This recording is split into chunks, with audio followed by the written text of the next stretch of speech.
Happy Thursday, I think. I think it's Thursday. I don't know what day it is half the time. Dr. Jason Dean, BRAVEtv, your source for health, freedom, and knowledge. I have my buddy back today because, Congress just spends money into oblivion. As soon as I saw the 95, I think, or 93 or $95 billion bill, I immediately texted this man, Fred Dashevsky. How are you? Good morning. How are you? I'm doing well. How are you doing today? I'm doing great. Where's your flag? We changed our backdrop a little bit. Trying to make it a little cleaner, actually. So we moved a few things around, and this is what we came up with. Nice. It works with the nice blue shirt. I'm envious. Envious. How have you been? We've been good. It's been a little interesting down here. But all in all is good. I made a comment interesting business wise or crazy stuff. The normal stuff. Obviously, I keep following this stuff. I'm coming into 40 years now of being involved in the gold and silver coin industry, and I've been following the Federal Reserve for that period of time and watching their activities and the manipulations underneath the market and how vast it's become over the decades I've been involved in it. It's honestly stunning, some of the things that occur within an economy just in a matter of weeks. But what got me this week, of course, was the consumer price index number came out. And we'll have to revisit what this really means. But this is the statistic that the government tries to use to suggest what the current inflation rate is. Unfortunately, over the years, we've talked about this, how they've kind of recalculated that number because originally when the first CPI numbers came out, they would literally take like a loaf of bread and, a gallon of milk and a gallon of water and look at those costs. And then if they changed over the period of time, they could say, this is our rate of inflation. But when the statistics didn't work in their favor, because, we know that the government has a vested interest to keep inflation numbers low. Number one, they don't want to scare people from using U.S. dollars because, without that perception of value there, that whole game would implode. And then, of course, there's cost of living increases government has to pay out based on these inflation numbers. So, again, it works very, very hard to try to manipulate inflation numbers. But the CPI index got so far removed from reality, it became a total fallacy. But even the CPI index is showing growth at a rate the Federal Reserve was not prepared for. Is it 3.1? Is that a correct number? Yeah, that's the number. That's the number they gave. Again, now, this is 3.1% increase without the food or energy costs being included in those numbers. Right. So, if you don't buy food or you don't have to pay for your energy or healthcare, which is up 20% year over year. Who buys any of that stuff? Increase. Right. So, if we discount all those numbers, then we come up with this statistic the government has come up with, this 3.1%. And statistically, it doesn't mean a whole hell of a lot, except it caught Wall Street by surprise, which is really weird. I mean, for some reason, these guys seem convinced that the Fed had gotten inflation under control. And when it turned out that they hadn't, they were also shocked that there was a knee-jerk reaction to the markets. The bond yields jumped. The 10-year was under 3.9%. It's back at about 4.1 now. These are responses to the results that we've gotten. So I'm not sure why anybody really thought that the inflation was under control to the point where they were so shocked by the CPI number, but then again, this is what we ended up with. So the stock market reacted very badly to it. And of course, now what's changing is this speculation that's been going on about how fast it will be before the Fed begins to lower interest rates. And everybody was thinking they might start doing it as soon as, next month. And I was just looking at that saying, I don't believe that seems likely to me at all. I don't believe they could probably look at even lowering rates till maybe fall, and now this number has come out. So all those who were expecting this very rapid drop in interest rates to reverse what's been going on the past 7 years, which was all the rate hikes the Fed has instituted, were suddenly caught short and said, oh, well, it looks like they can't lower rates so fast. And now we have to push this back at least a month or two before, there's at least an expectation they might have a chance to do that. It's weird. The Fed is at this very precarious point of trying to manipulate this Can we raise rates enough to slow economic activity and fight back inflation, but not go too far to tip the scales to, throw the country into a recession or slowing economy? And I'm not betting that they could pull this off without some hiccups, but this is how we're going so far. While they print some more money. Oh, my goodness. So the first part of this year, they had a 2-year treasury auction at $60 billion, which was the largest amount of 2-year treasuries ever sold by the government. A week later, they sold $60 billion in 5-year notes. Who's and then buying these things? And okay, so this is how this works, right? The first buyers are any open market purchasers. So that could include, you, me, central banks around the world, Okay. other government agencies. And then a lot of times it is the investment companies that sell bonds that will buy the product at these levels, Okay. stockpile it on their, let's call it their balance sheet or their inventory, and then slowly try to sell these to prospective investors. So they may sell it to a hedge fund manager, or Okay. they may sell it to a pension account guy, or, people who will say, I have money and I need to park it somewhere. And how much do you have right now in 2-year notes? And what can I get out of those? Okay, well, I'll take X amount of these and X amount of those. So these brokerage firms end up accumulating a lot of this to try to resell. And then if that doesn't work, we always have, of course, our buddy, the Federal Reserve, and they will sit there and say, don't worry, whatever you can't sell, if you need to raise that capital this week, we'll purchase it directly and we'll add it to our balance sheet. And then later on down the line, we'll figure out how to address it, which is the game they've been playing since 2008, which is how the Federal Reserve ended up at one point with $9 trillion worth of crap on their balance sheets. And then the Fed has to try to unwind that. So the Fed has got to try to sell its stuff off its balance sheet simultaneously, while every week the Treasury's coming to the market with new, fresh capital to try to raise by selling more Treasuries and bonds. So we're competing with ourselves, and it gets a little convoluted, but the printing of money so far this year is at a faster pace than last year, which I didn't think was possible, but it looks like we're going to blow past last year. I think we're going to be very surprised at how much money they create in 2024. Okay, so we have open purchasers of these treasuries. We have Federal Reserve purchasing. I'm sure companies probably dive into this a little bit. And I just want to make this clear for everybody, because I know we have, unfortunately, a population of people who probably don't understand this a lot. What does a treasury back up? What does it make? Is it our transportation? Is it our infrastructure? Is it our, how the U.S. is made? Is it materials, commodities? Like, what are people investing in? America? Well, effectively, they're buying debt of the United States government. So basically, the government is coming forward and saying, loan me your money, because we need to run our government and we need money to do that. Now, we can raise our revenue normally, like a regular corporate entity, by selling product. In the U.S. government's case, we have a tax system. So we collect our revenue through taxes. And theoretically, if things are working properly, the government will collect enough in tax revenue to pay for whatever it spends. That's the way it should work. Loan America money. Though, you know how bad that sounds? What's that? You know how bad that sounds when they say, hey, America, can you loan America money? Oh, sure. Finance like, us no? Because we're not operating the way we should. So the theory that they would raise enough capital through tax revenue doesn't work in reality. And there's the shortfall. So let's say the government deficit spends $1 trillion it didn't bring in.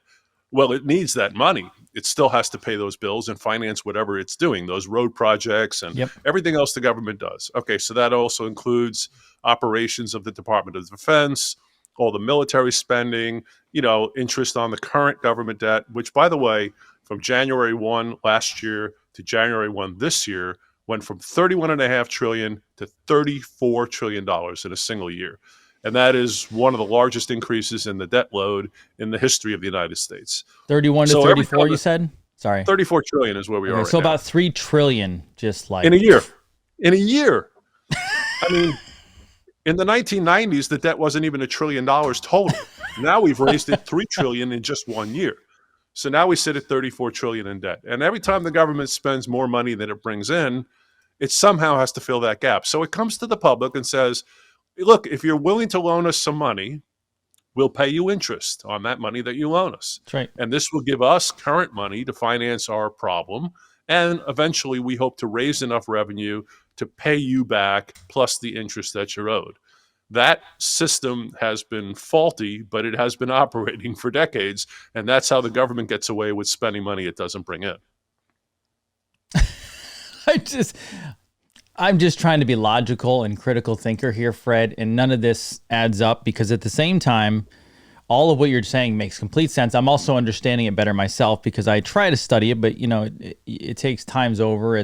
They complicated it a little bit, but then you're saying all this is for obviously we have to support and fund our Department of Defense and military, et cetera. But then at the same time, it appears as though, and this has been building up for a long time, it appears as though there's countries out there that are a little tired of our war machine.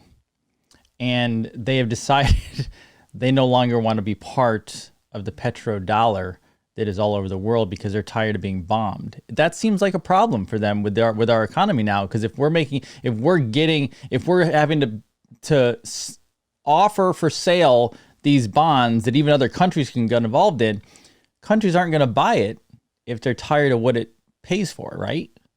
Right. And that is a big problem because a lot of the purchasing of bonds is done by foreign governments. Right. And it's because they look at our economy and they may understand, like we do, that there's definitely a problem here. We are massively in debt and printing money like crazy and inflating the value of our currency. But we're doing it at a pace that actually, in comparison to other countries, makes us look relatively attractive enough to where other countries are willing to hold our bonds. Now you get into the political stuff. Okay, so let's say, you know, like what you're alluding to, America starts doing stupid stuff that pisses people off around the world. You know, how aggravated are they going to get before they finally say, like you're alluding to, maybe we just don't want to participate in this game anymore. And we're not going to be heavy buyers of U.S. government debt. We want to buy other countries' instruments instead. That's problematic because we need those buyers. Because, you know, it's really a sad state of affairs if a central bank is your last hope of resort to try to support your economy. It just perpetuates the problem of debt and inflation. It's just cyclical. It's building on itself, and it's not getting us anywhere except deeper and deeper in debt. So we do rely on foreign buyers, and they do support the U.S. dollar. And again, if we end up aggravating enough people around the world and support begins to fade for the U.S. dollar, the problem is we don't have enough domestic buyers. We don't have enough people internally in the United States to support the amount of debt the government has to raise. So we would run into a lot of trouble quickly and begin to look like one of these, third world countries who's reaching out to, like Brazil and Argentina. They reached out to an investment bank and said, governments won't support us anymore. Will you guys help us out? Right. We need revenue and we'll pay you whatever you need. And we'll give up our infrastructure or whatever we have to do, but we need the money. So I would expect to see the impact of all this capital creation showing up in inflation in real terms. But people need to recognize, last year, inflation got so bad. And this is interesting because it got so bad that it was so blatantly obvious, even with all the efforts the government tried to impart, they couldn't hide the inflation problem. Everybody could see it. I mean, it was absolutely week over week changing. When you go to the supermarket one week and go back the next week, buy the same bag of food and it costs more, those things became obvious to average Americans. And the inflation couldn't be hidden anymore. And sure enough, we had a lot of reactions to it. They may get crafty, and they have done this for years, where sometimes inflation's more subtle. And I think that's more dangerous because people don't see it in their face, but the result is still the same. People are losing value in paper money. And I really encourage people, if they don't quite understand this, it's okay. First of all, feel free to call us because we will be glad to try to help educate people on getting a grasp of this so that it makes sense. But secondly, whether you quite understand the full picture or not, just keep in mind a couple basic things. There are really basically two forms of money in the world. There's real physical, actual money, like something like this. A physical United States piece of gold there. $20 gold piece. Oh, she's a beauty. Okay, so here is a physical entity. It's something you can hold in your hands. It exists in the real world. It has a limited supply. It's portable. It can be turned into money. It's liquid. It sustains itself. It doesn't deteriorate. It has wonderful properties, and it moves up in value as the paper dollar goes down in value. So it provides a counterbalance. And I think everybody should have a little bit of this in their assets now, because I don't think we can count on the government at this point to sustain the value of the paper money when we're in this kind of environment where they're just printing and printing because they're spending so much more than they're bringing in. And that difference between how much they spend and how much they bring in is getting wider, which means there's more of this nonsense that's going to be going on in the future than there is currently. It's going to get worse. 100%. Well, it's interesting. So you're talking about infrastructure. So we've spent $3 trillion of new money on the debt in the last year, which is beyond anything we've ever done before. But here's the crazy part, and correct me if I'm wrong, because I consider myself a novice at this, right? But now they want to shift us over to a Green New Deal. They want electric vehicles, which require electric charging stations everywhere, which we do not have. The roads are atrocious. The airports are atrocious. The schools are atrocious. The hospitals are atrocious. The infrastructure. So $3 trillion spent, $34 trillion in debt, and then not counting derivatives, the unfunded liabilities, et cetera. And none of that money was put towards building America up. Am I wrong? No, you're not. The hard part is that we do have real needs. I mean, we could spend literally trillions of dollars fixing the roads, highways, and bridges in America and be doing that for the next 10 years, like a lot of other countries already have. We are way behind, a lot of the major countries around the world in terms of building up our airports and our infrastructure of things that are used every day. Roadways and bridgeways are just critical to the infrastructure of a country. So I accept the notion that there are certain needs of a government. I mean, and we could, have a political discussion about the validity of Department of Defense spending. Sure. Is it legitimate to spend money on this one and that country and to support this guy and that one? I mean, we can make those arguments all day long. The issue is we will probably do these things. We still have a system we have forward. to uphold. We still have a public infrastructure that has to be taken care of. It can't just fall to crap. Absolutely. And my question has always been, where's the money coming from? So, okay, now I think we can bond those things, and that would be much more logical to me. Bond them? Let's say you said bond them? Yeah, like so treasury bond? Issue $1 trillion worth of bonds. Okay. Take the money directly and use it to actually build roads and bridges. Okay. So you use those funds to pay the workers and pay all the expenses for the materials. And what you end up with is new building, like the highway projects that were done during the Eisenhower years. We had a massive highway project done when Eisenhower was president that pretty much connected the United States with major roadways that didn't exist. So the money was spent, but we had something when it was done. So yes, we would be creating debt, and we could pay off those bondholders who gave us that $1 trillion, for example, by putting tolls on the roadways. Sure, those roads actually create income and revenue that would support what it was spent on. Exactly. So there's a negative, there's like a kind of a neutral result there if we did it that way. But government doesn't function that clean. They never do. There's always something that gummies up the works, that it's just not that simple and not that straightforward. So there's the logical way that you and I might do it and just say, okay, well, we need to build a bridge from A to B. How much is it going to cost? $100 million. Okay, we float $100 million worth of bonds. We sell those to, let's say, people just within that area that would be using that roadway. Right. We put a toll on the bridge. We collect the revenue, even if it takes 10 or 20 years. We pay off the bondholders. Everybody's clean. Everything's done. And we end up with a new bridge. Again, and people would support that. People would support that tax, essentially. Because it's something they can see, and it's something useful, and it will last for 20, 30, 40, 50 years. Think about the bridges in America that are around for 80, 90, 100 years. It's amazing. But those dollars spent were well spent. Right. But, government doesn't function that clean. So it's unfortunate we just don't do things that way. $95 billion on... I mean, I didn't read it because I just, at this point, maybe in my spare time I will, which is limited. $95 billion on at least, I think, 2 wars. I think there was an impeachment clause in there for Trump if he comes back in, and then nothing for a border wall. Right. I mean, whether people agree with the border wall or not, I mean, we clearly have a southern border problem right now. Oh, no kidding. Yeah. I mean, you talk to people in Texas and Arizona, that's all you hear about is the border problem. You know, I mean, I lived in New York part of my life. I've lived in South Carolina longer than any other place. I've been here 30 years. We don't have a border problem here. Right. We don't see that here, a little filtering of it. But, I talk to people every day across the country because we have clients in pretty much every state.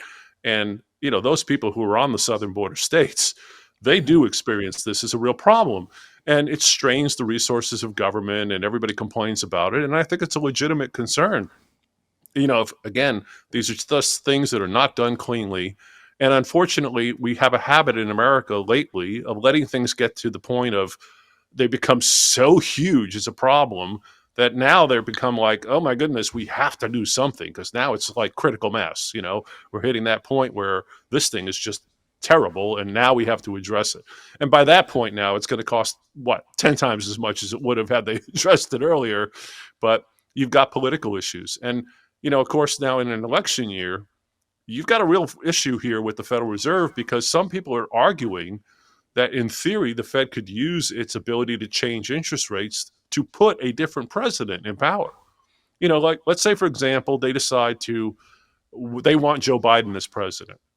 All the Fed would have to do is lower interest rates a couple times before the election. The economy would zoom. Biden would look like a hero, and everybody would say, okay, the economy is in great shape. We'll reelect this guy. And let's say they wanted to do the opposite. Let's say they wanted to get Trump elected. The Fed could not lower rates, or let's say raise rates, slow the economy down, make it look terrible, and then everybody would blame Biden, and we could get Trump elected. So the Fed is in an awkward position of trying not to be political and yet try to make decisions in a timely fashion and not appear as if they have any interest one way or the other. This sounds a bit conspiratorial, almost like how the Federal Reserve was started and why they were started. Yeah. Give me the power to coin money and regulate its value, and you can make any laws you want, right? That was the quote. It sounds like a Rothschild quote. It was a Rothschild quote, and it is so valid because it is so true. And, the public doesn't really quite follow this stuff, and I don't blame them. I mean, who wants to have to pay attention to this nonsense? All we get is the results of all this crap. And the results are that you and I are constantly paying more and more to buy all the same goods and services our families need because the government is screwing up and we can't stop them from doing it. And because the Federal Reserve is there to support the government when it messes up, the government doesn't feel any obligation to correct the problem. I've always made the analogy, like if you were a bad gambler, but you had a wealthy friend who every time you lost all your money would say, don't worry, Jason, I'll loan you more money. You go ahead and, take another swing and another bet and lose it again, and I'll just keep financing you. You'll owe me a ton of money. Maybe one day you'll hit a big score on one of your bets and pay me back. Otherwise, I'm okay with the idea that I'm just perpetually loaning you money and you're not paying me back. Well, if that guy wasn't there, your gambling days would be over.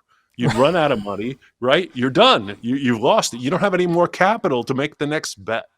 And that would force you to realign the way that you deal with it, right? There's actually celebrities. There's celebrities and athletes. Fred, there's celebrities and athletes that actually have friends like that, where they basically pay them to hang out with them and fund their gambling. And like that really happens. Their entourage, right? They got to have their entourage. So, they're okay to pay the money. They've got, millions and millions to waste, and they do it. But as a government entity, to have this sort of backstop of a Federal Reserve Bank, it allows them to do stupid stuff.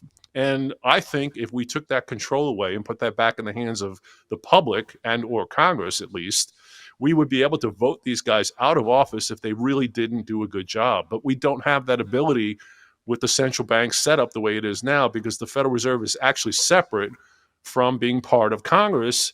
They're independent of Congress to the point where you can't vote out the Federal Reserve employees. Only the president can assign the opportunity to have, for example, a Federal Reserve chairman. Now, he can appoint the chairman, but again, unless you're politically motivated and, let's say you want to appoint a chairman who's going to do the thing that allows you to get reelected, the Fed is supposed to try to remain independent. And, it's a very weird system that we have. But I feel like there was a president with three-letter initials who tried to handle this at one point, and they used a bullet or two. Yeah. this goes back a long way. I mean, if you go back even to the days of Abraham Lincoln, during the middle of the Civil War, the debt began to grow. And, wars cost money.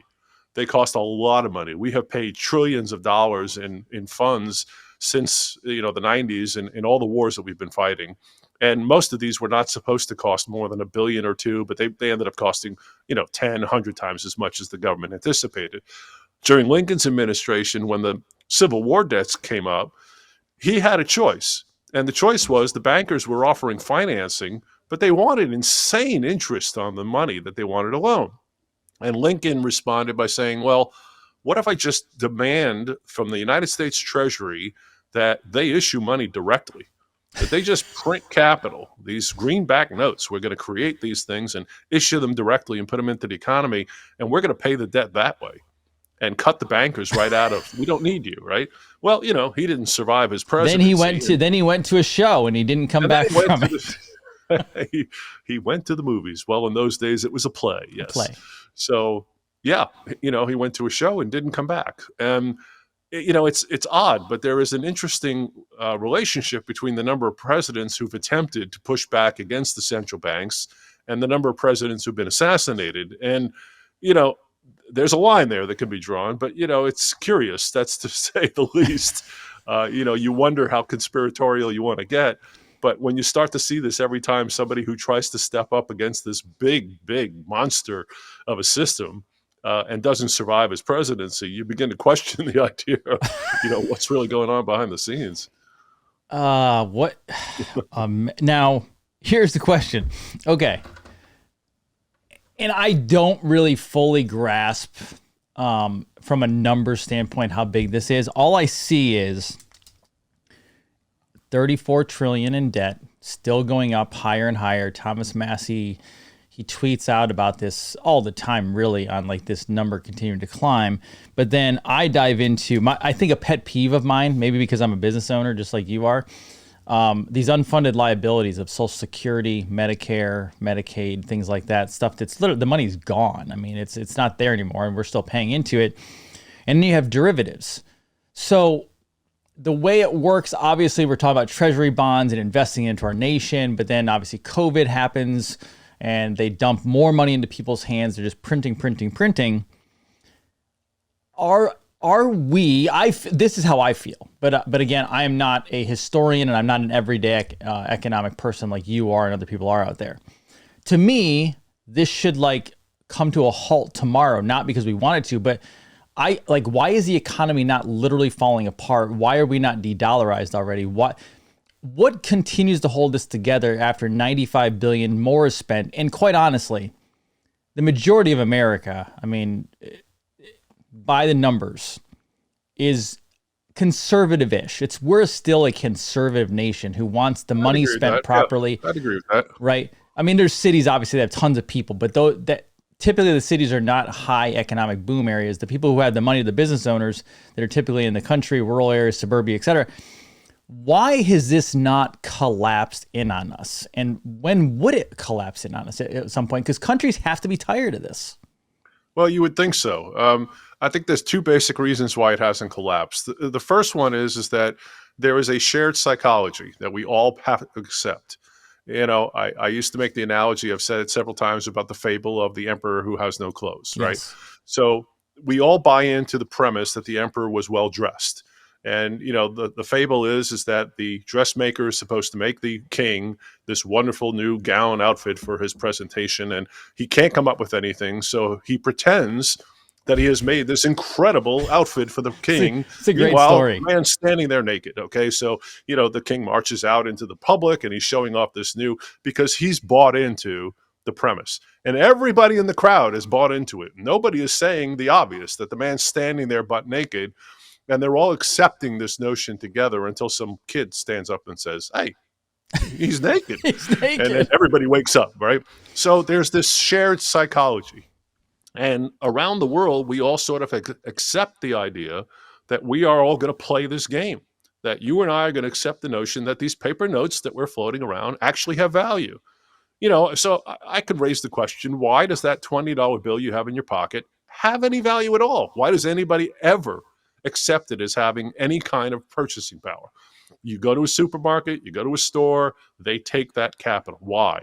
Well, one, because we all share the psychology that we will be able to present it to the next person, and they're also going to be willing to play the game. The second is that we can also pay taxes with it.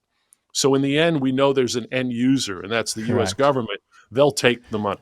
There's And then there's the a second confidence reason- level in it still.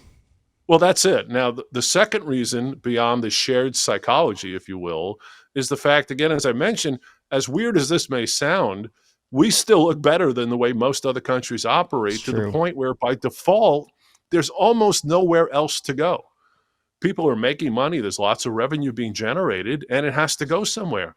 So where are you going to park your capital? Are you going to park it in a country that is getting 110% inflation a year, or a country that's getting 3% inflation a year? Well, CPI, I don't believe that's the real inflation number, but you know what I'm saying? We still actually look better. So it's a default of suggesting that because there's no other option, this becomes what we have to choose. Like, if I came to your town and we wiped out all the restaurants but just left one, we left a Taco Bell and everything else is closed, and you have to go out to eat with your kids and family, where are you going for dinner? Well, you're going to Taco Bell, not because you want to, not because it's your choice, but it's because you had no other option. There was nothing left for you to do but go there or cook at home. And this is what we're doing around the world, is we're making the situation so ridiculous that even our situation begins to look good. And I mean, it's bizarre, but I question the reasonableness of this in an average person's mindset. And it brings me back to the idea of why I love physical real money. I mean, it stands through all the bull. When you separate all the crap and everything comes down to what it really truly is, you really have a tangible value in gold and silver coins that can't be stripped away because of stupidity by a government. Because our founding fathers had this thought process when they started the country. They thought ahead, and they said, we don't want to be in a situation where anybody could manipulate the country by changing the value of the money to their benefit, whatever that might look like. And the only way we could think to prevent that was to make sure that the money had an intrinsic value on its own. So that $20 gold coin, whether or not it was actually a $20 gold coin or just had that same weight of gold, it still has value and buying power in its intrinsic value. So it's real and tangible and there, as opposed to this concept of paper money that we all just accept and run with. But that psychology is not stable. It's awfully weak, and it's getting weaker every year. Remember last year in the spring, we had those 4 bank failures. Yes. And remember how rapidly people pulled money out of their banking accounts. Fast. And not just from those 4 banks. There were people all over the country that were beginning to question, well, crap, is my bank next on the list to fail? I was getting messages behind the scenes, Fred. I'm sure you were as well. And they were saying, I was literally getting people asking me via message, via text, via email, via show comments, should I pull my money? Should I pull my money? And I was like, I'm not a financial advisor. I can't give you that. I can't give that information. I'm just telling you, just be very cautious. But I'm sure you were getting the same thing. People started to panic. Constantly. Oh, we were getting calls off the phones were ringing like crazy. And because people just didn't know what to do. They didn't want to end up having to go down. If there is a major bank failure, and we had another one this year already, this community bank on Long Island that failed last month, that was no small bank. That was huge. It was a very large institutional failure. And again, because they had a lot of real estate debt and poor management and lots of things that we could point to. But it just shows you how quickly these banking entities can unravel. And that confidence is so thin that if it erodes, there could be a huge exodus of capital out of the banking system nationally. And a lot of that money was pouring into gold and silver. Prices were increasing rapidly, and availability of product became a real problem. Right now, we're in much more of a stable environment. Things have calmed down a bit until the next crisis. What's that going to be? Do you think we'll make it through this year without some other event that happens at some point that we didn't know about right now, that kicks the economy in the butt and makes people again shake that confidence and lose confidence?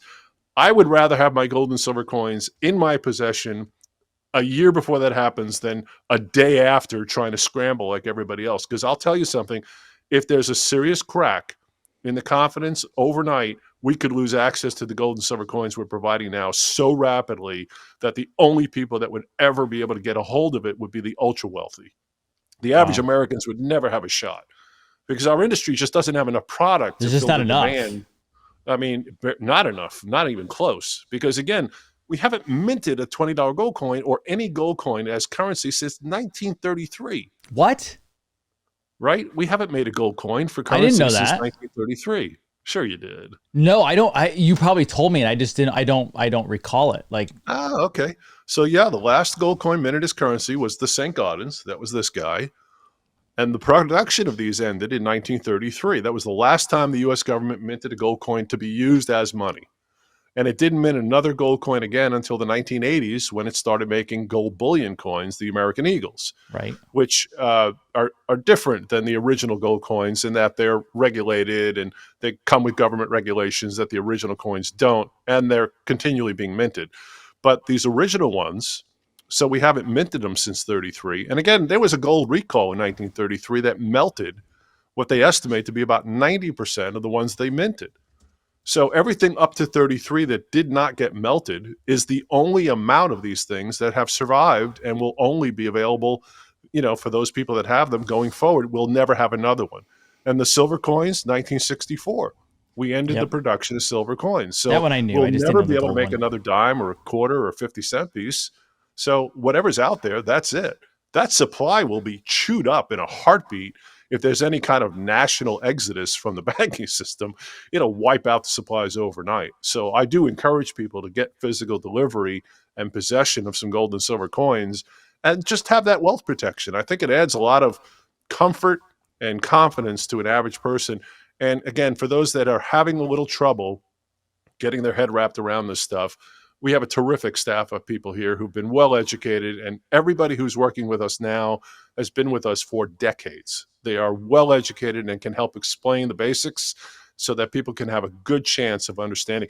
You ran a clip at the beginning of the show. It was terrific, by the way, the music and everything and all that stuff. And there's that clip of John Kennedy where he makes that speech, right? Ask not what your country can do for you, but what you can do for your country.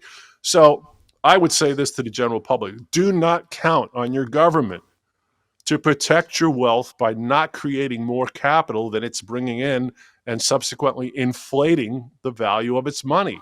Do not count on the government to sustain value in currency.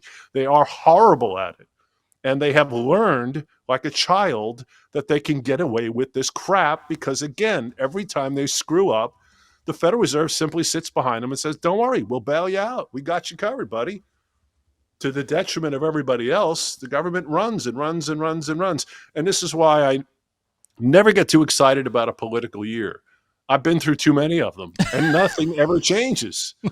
It has to change at some point, though. It has to change. You would think. So at some point, yeah. I mean, we could. What would it take? It wouldn't take much. I'll tell you a little funny thing. Anecdotally, we had a power outage here on Hilton Head a couple days last week. It lasted a couple hours. It was no big deal, but it was bad enough to where the traffic lights were out. And people start panicking, man. Well, it was okay because it only lasted a couple hours, but people had to drive through intersections with no traffic lights. You couldn't go to the bank because the banks had no power. Nobody could get access to their money through ATMs because the machines weren't working. You couldn't go to the supermarket because they couldn't open their doors. They didn't have any power, and they wouldn't have been able to process credit cards. I was thinking, how long would it be if this persisted? Maybe a day, 2 days? Chaos in 1 to 3 days. Is that what you think? Yeah. I mean, I was speculating how far would it go before it really fell apart? I mean, like what happens when you can't go to the gas station and pump gas?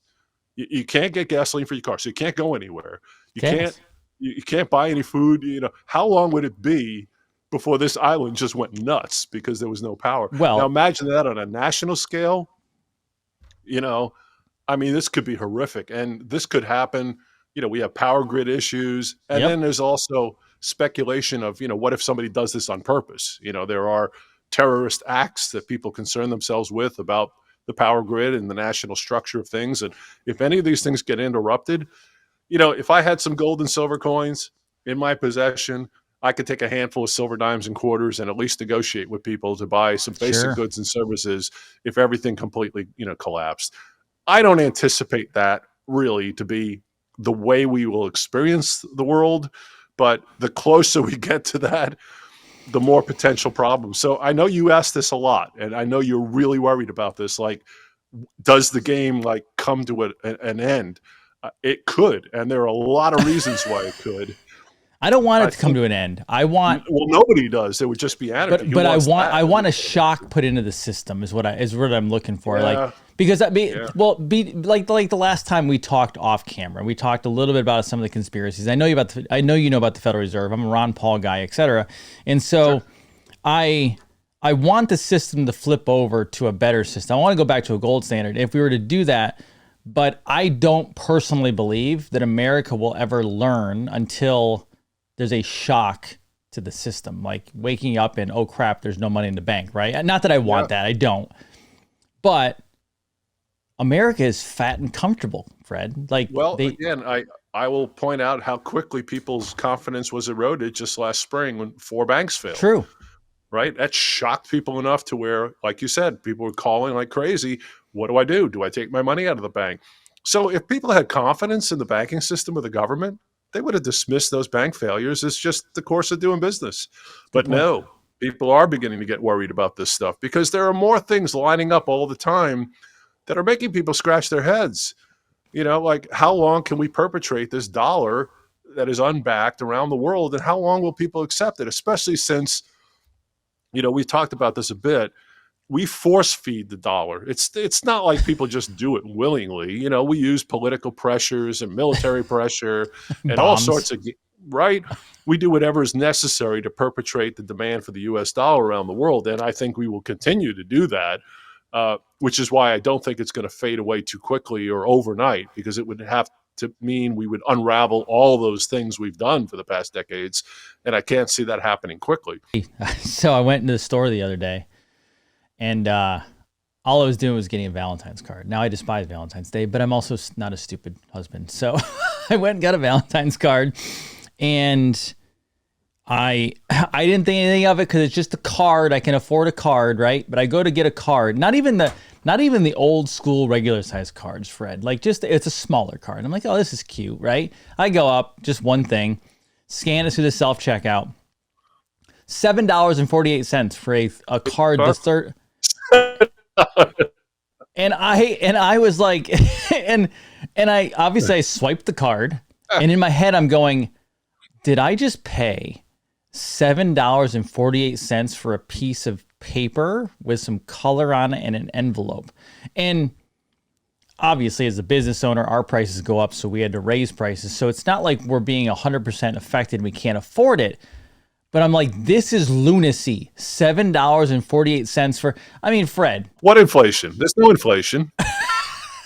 You got it under control. Don't worry about that. What was the lowest price card you've ever paid for? Do you remember? What did it used to be?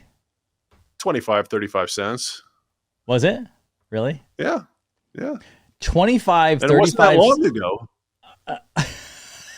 I remember when the bigger cards, they went to 75 cents, and the next thing you know, it was $1. And, I bought one that was a little fancier. It was like $1.50, $1.75, every time I go to the counter, I'd pull out a single, maybe $2.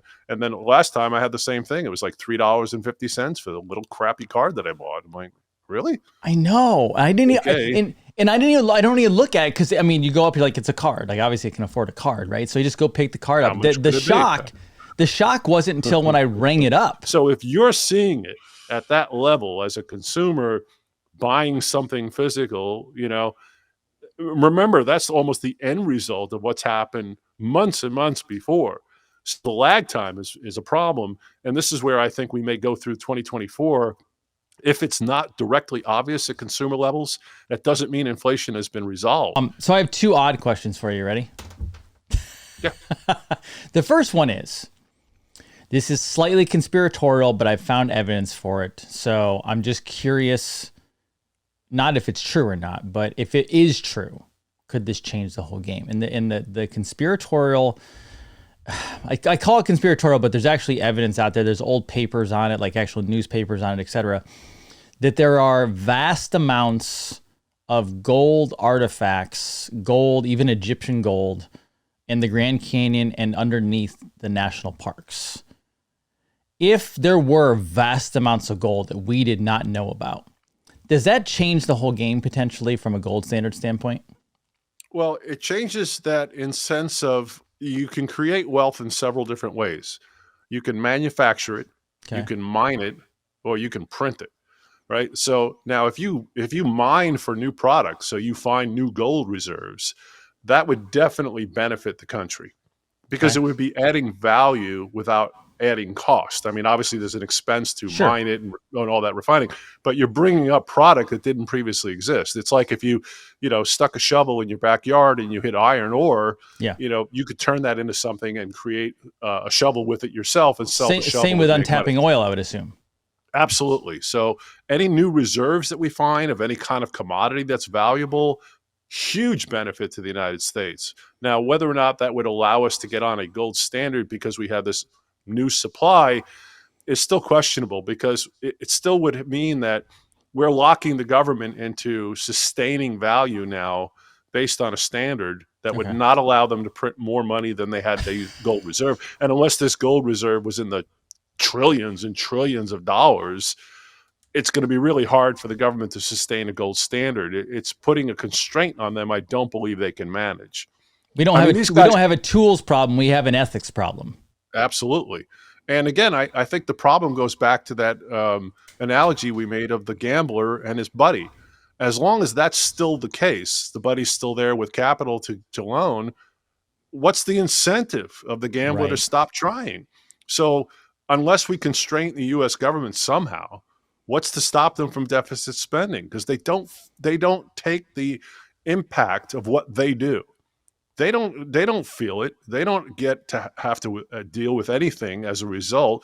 We, the public, are the ones who bear the brunt of their indecisions and poor decisions, and we don't have a say in how they deal with it. I find that really disheartening. And as an American, it pisses me off. I mean, honestly, I shouldn't have to fight to sustain the value of money I have to work hard to earn. Correct. I should be able to put that money away, and I don't care if I don't spend it for 10 years or 20 years. It should have the same value when I go to use it. It shouldn't be eroding because I've got a government who can't control their deficit spending habits. And, I think this is a problem we all face together as a nation. And I loved it when Ron Paul was much more active and vocal. He would get in front of Congress and there would be those congressional hearings. And in those days, it was the first times, it was in the 90s, that the financial channels began to cover those conversations, because for a long time, they didn't. When they go before Congress and the Federal Reserve would provide its information, there were always those annual reports that the Fed is required by Congress to give from time to time. Everybody would go up there and they would listen to the Fed's report, and they'd all say, "Oh, thank you, Chairman Greenspan," or Chairman Powell, whoever was chairman at the time. "What a wonderful job you're doing. We're so happy you're helping us to take." And then Ron Paul would get up and go, "Okay, wait a minute. Let's review for a moment, a little reality." And he would just lay into them and just pound on it, one thing after another, and just break the whole cycle of how ridiculous it was. But he sounded so completely different from everybody else that people just didn't know what to make of it. It was just either this one guy standing there is correct and everybody else is wrong, or this guy's just a nut. Right. And, sometimes they just didn't want to accept the fact that he could be right. So they had to label him as crazy and insane and try to dismiss him in that regard, and really downplay who he was and what he knew and what he understood, because otherwise they'd have to accept the fact that he was right. And that would mean, well, wait a minute. This is problematic now. Are we saying this is not a good thing that we have the central bank and they're not really working in the benefit of the public and not doing the job?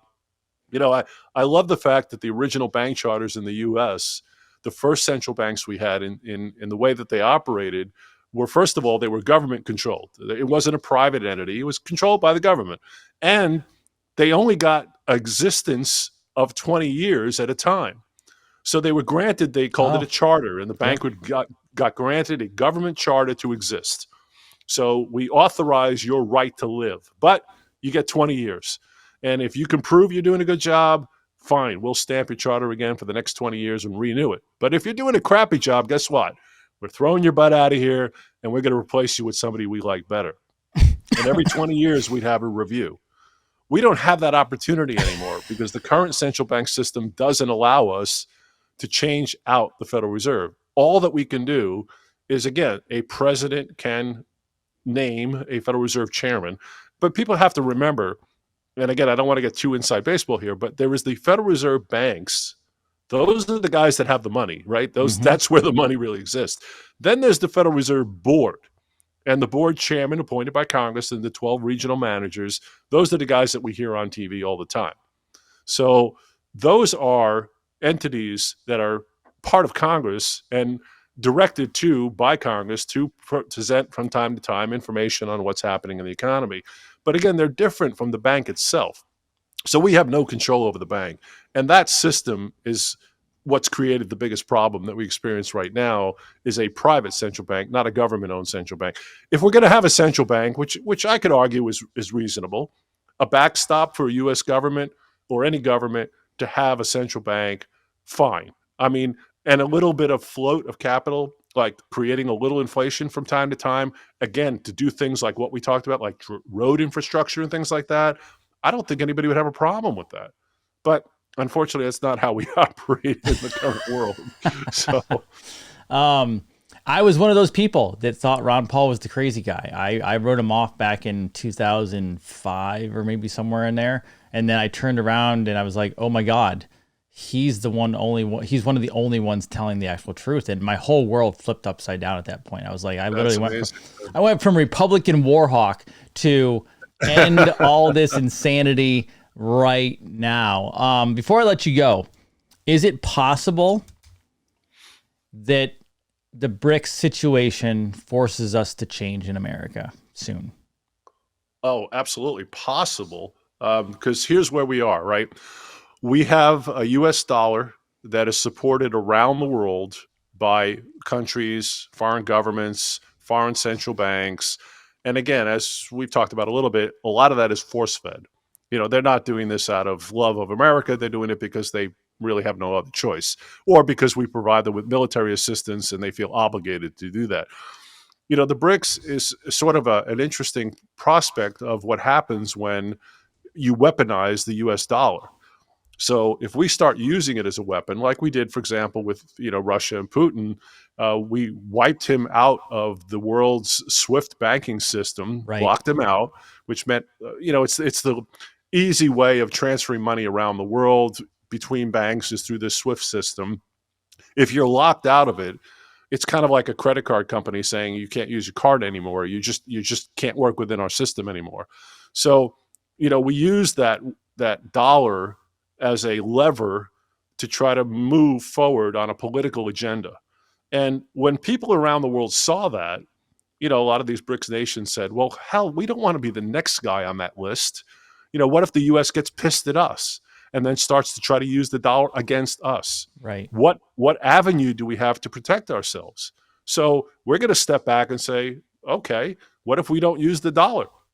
And the U.S. dollar boys, Dollar Inc., will turn around and say, well, you have to. You got to buy, you got to buy oil in dollars. You got to buy gold in dollars. You can't transfer capital between businesses unless you are operating within our system.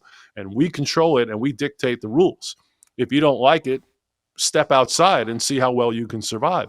Well, if the BRICS begins to really get ground-holded well and grows and grows and grows enough to they really, truly can step back and say, we can now absolutely de-dollarize and not have to work within this framework, that creates a big problem for the US dollar because it means we're losing support from all those countries participating in the BRICS. That means they're not participating in supporting the dollar. And that means we've just consolidated our number of potential buyers of government debt. And if that spreads, we're in big trouble. I mean, we have a huge problem if we can't perpetrate the sell of the U.S. government debt to these foreign countries because they support us tremendously. Without that support, we'd be left mostly with internal purchases, and we can't buy enough internally to support what the government is spending. So now what are we left with? We're just going to have to print a hell of a lot of money very quickly. And that's the last thing that we want to see happen, because that would be a really fast inflation rate increase. It wouldn't be slow. It wouldn't take 6 months. We would see that right away. The money comes sucking back into the U.S. M1, M2 would explode. And with that huge increase in money supply, that would change prices at the consumer level dramatically and very, very visibly. And that's really problematic. So my concern about things like BRICS are not that I think this is going to be let's say, a problem tomorrow, but as this grows and grows and grows and begins to accelerate a little bit more, and more countries actually find themselves at a point at some time where they can really step back from having to use US dollars, it's problematic for us as a country, because it means we can't sell our debt to those countries. And we need the foreign countries around the world and the foreign central banks to support us. I mean, it's some of the three big, China, Russia, and Saudi Arabia. I mean, Yeah. I mean, we're talking about biggest economies in the world besides us, right? I mean, at a certain point, I mean, isn't China just gonna be like, hey, we don't like what you're doing either? Russia's gonna be like, we don't like what you're doing either. Well, and China's a little different in that if you think about their relationship with us, there's two sides of this with China. One, they're taking this position that they don't want to be dictated to, like any other country would. Sure. But on the other hand, we are China's biggest consumer. Right. We buy all the crap that they sell. The imports of stuff coming into the U.S. from China account for a massive amount of their economy. So, they're not going to shoot themselves in the foot, right? You don't piss off your biggest customers. So they're not going to turn around and do anything that's going to be overly dramatically detrimental to us, let's say, at the largest open scale. They may do it a little behind the scenes or, slowly, little by little. So I think China finds itself in a kind of a precarious position. As much as they want to say, hey, screw you, U.S., they really can't, because we are their consumer. We buy all their products. Now, if we turned around and said, well, we're just not going to buy any Chinese whatever anymore, now they have a problem, because that's going to affect their economy, which is also pathetically weak, by the way. And their central bank is stimulating economic activity the way ours was. Oh, yeah. Because they're facing the same kind of problems. They're devaluing worse than us. Oh, yeah. And they can't create enough capital fast enough to support their problems. So the last thing they want to do is lose their biggest consumer, and that would be the U.S. So I think China has a kind of an interesting problem, and as do a lot of these other countries. They are tangibly. If the U.S. falls, they all fall, right? Well, yeah. I mean, so they're sort of, they're in a relationship with us that has multiple facets. It's not quite straightforward. It's not black or white. They're all involved with us in some way or another financially. So they can't just turn around and, cut the tie like a scissor and just snap it. So I think that's why it's going to take a little time for this to gain momentum. But it is, on the broader picture, a real fundamental threat to the stability of the U.S. dollar if this gains momentum and more countries do get to that point where, even at a percentage, they can use less dollars. Everything that moves away from the dollar's demand creates a bigger and bigger fundamental problem for us. Now, if we could get Congress under control and somehow, I don't know, get these guys to not spend money they don't take in, we might be better off. But even if we stop spending money today, which I think you and I would both agree is absolutely unrealistic, there's just no way the government's going to stop deficit spending, no matter what. I don't care who's president. I don't care who's controlling Congress, the Senate, the House. It doesn't matter. So if we did manage to do that, we still would have so much debt right now with the $34 trillion and the interest payments alone on it, which are going to multiply over the years, that it still wouldn't solve the problem. So I look at this as a kind of a non-issue. There's just no simple solution to having a system where you're creating unbacked money as the way that you're managing your capital. It's a flaw, and it's a serious flaw that affects every American. I'm taking your idea of printing $1 trillion, putting it toward infrastructure, and then obviously using whether it's tolls or some other way to bring that back, and you equalize it out.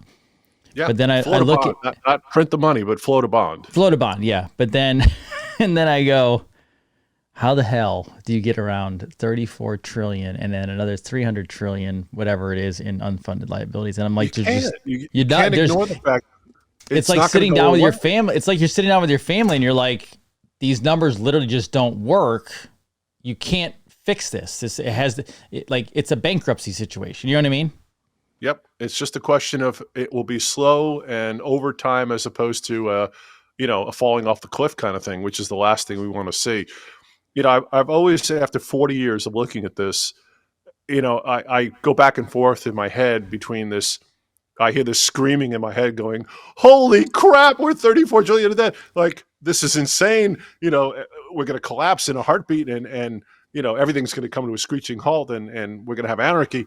But then I keep thinking, the guys behind the scenes, anarchy doesn't really present a very good environment for anybody. No. Nobody really benefits if it falls off the cliff and gets to that point. Like I was talking about, like on Hilton Head, if we really had a week worth of no power, does that benefit anybody? I mean, does anybody gain from that in any kind of conspiratorial way? Nobody does. And on the worldwide scale, the same thing applies. I don't think anybody really benefits from a collapse of an economy to that level. But a slow, insidious inflation, well, hell, you could get away with that crap forever. And this is the thing. It's the frog in the warm water. You slowly turning the heat up. We all sit there boiling and the frog. We just get boiled before we realize what's going wrong. So I would say to the average person, keep in mind that we basically have a system in America where the money we're using is unbacked. There's no constraint on how much of it can be created, and the entity that creates it is spending more money than they're bringing in at a higher and more rapid pace every year. But if you know that, you can anticipate what that will mean to you and your family and their wealth, and you can do something about it today before it becomes such a problem. The worst calls I get, honestly, Dr. Dean, I hate it when I get this call. It's the retired person who set up his retirement account 20 years ago for a certain amount of income to be generated when he retired. Yeah. Now he hits that retirement age, and here comes the income, and he finds himself short every month in making his bills because what he didn't anticipate was that the value of the money he would get at retirement was going to be so much less in purchasing power that although it looked like it would be enough 20 years earlier, it turns out not even be close. But now they're retired. They don't have any new income. All they have left is what they've saved, earned, and what they can gain through investment. So that to me is the worst case scenario of the results of all this, of those people who don't plan ahead and end up in the end of the line, stuck short. And I think a lot of people can do a lot for themselves just by diversifying a portion of their capital. Because even if I accept the notion that this is not an emergency situation or detrimental to something that's going to happen like tomorrow, you still can't ignore the fact that this is happening on a regular basis. And just remember, if it gets to the point where you can see it visibly, like that card that you buy at the store where that shock hits you, that is the end result of things that have already happened. And there's a lot more of that in the background that's coming. And we should be prepared for it as opposed to being blindsided by it. I would agree. U.S. Coin Capital, spelled TOL, like down at the bottom there, uscoincapital.com. Give us your phone number a couple times. 800-878-COIN, 800-878-2646. And again, I encourage people, if you've been thinking about this and not sure, give us a call. We'll be happy to walk you through how it works, answer any questions you have. We don't expect anything from people except to help them get an understanding. I think I kind of take it as we have an obligation. If you come to understand things that can help people, you should try to get that information out there. This is America. We are a republic, and people get to make their own choices. But a republic also comes with some personal responsibility. And I hate to say that to people, but if you ignore this problem and don't do anything about it, it's hard to complain at the end that you did something and it didn't work. It's like people who tell me they don't vote and then they want to bitch about what's happening in Congress. I'm like, I'm sorry, you don't have that right to tell me what you think about what Congress is doing wrong if you didn't take your responsibility to vote. So in the same Valid point. sense, right, there's a personal responsibility that comes with understanding what's happening in the world. And don't expect the government to take care of you, because you could have done that in the 1950s and the 1960s and pretty much gotten away with it. But in the 2020s, you can't. And you have to take a little personal responsibility. Protect your wealth. Just counterbalance what you have. And for those people that are dealing in larger amounts of money, there are huge values right now in the gold and silvers, particularly silver coins, which are so close right now to melt content. Do you know what, like a silver dollar? It's an old, pretty Morgan, but it's a Morgan dollar, okay? 1878 to 1921, we produced about 480 million of these old silver dollars. There's about 3/4 of an ounce of silver. And so you got to figure about maybe $16, $17 worth of silver in the coin, but you can't touch one for about less than maybe $30 to $35, which is about 100% over the metal that it's made of. All right, now you take a dime or a quarter, you can buy it, or a 50-cent piece. You could buy a 50-cent piece today for under $11. It has about $9 worth of silver in it. You're paying a couple of bucks, or about 20% more than the metal it's made of, and yet it's an item that's actually U.S. currency, constitutionally issued money, and cannot be reproduced. That, to me, is insanely undervalued, but it represents a great way for people to acquire silver coins. So we have bags of silver coins at around $21,000 and change. We do half bags, quarter bags. We can take any dollar amount, divide it in as many coins. But for those people that are sitting on large amounts of cash, people have been like moving money into money market accounts or CDs because there's no other way to go, and they're trying to make some money. But you buy a 4.5% returning investment after inflation, even if you accept the government 3.1%, what does that leave you? 1.3%. But then you have to pay taxes. How much of that is coming out? So what did you actually make at the end of the year? And if you don't believe the government statistics and you think like I do that inflation is probably twice what the government's telling us, that CPI number is crap, it's not close to the real inflation rate by any means, you're actually losing money parking capital in a bank right now. Even though you'll have more numbers of dollars, you'll have less buying power. So for those people that have put money into jumbo CDs and mutual funds and money market accounts because by default they had nowhere else to go, consider owning some gold and silver coins. I tell people every day, business, real estate, gold, silver, and crypto is pretty much my ladder of investing. The dollar is worthless. I'm putting it in something that at least makes me more cash flow, or it puts in something that leverages against this train wreck. Hey, as long as the psychology persists, and we all accept the notion that the king is well dressed, then everything is fine. Just don't let that kid take a peek around the corner and go, excuse me. Don't let that kid. And by the way, everyone in the comments, Fred is the best. People love working with Fred. This is why he does what he does. Thank you, everyone. I appreciate you, sir. That. I appreciate you very much. Always great to be with you. And again, we hope people are getting this and beginning to kind of put it together for themselves and do something, take a position. 100%. For everybody, Fred Dashevsky, I'm Dr. Jason Dean. This is BRAVEtv. I hope this was beneficial for you all. Share it with your friends, and we'll see you tomorrow. Have a great day, everybody. Take care.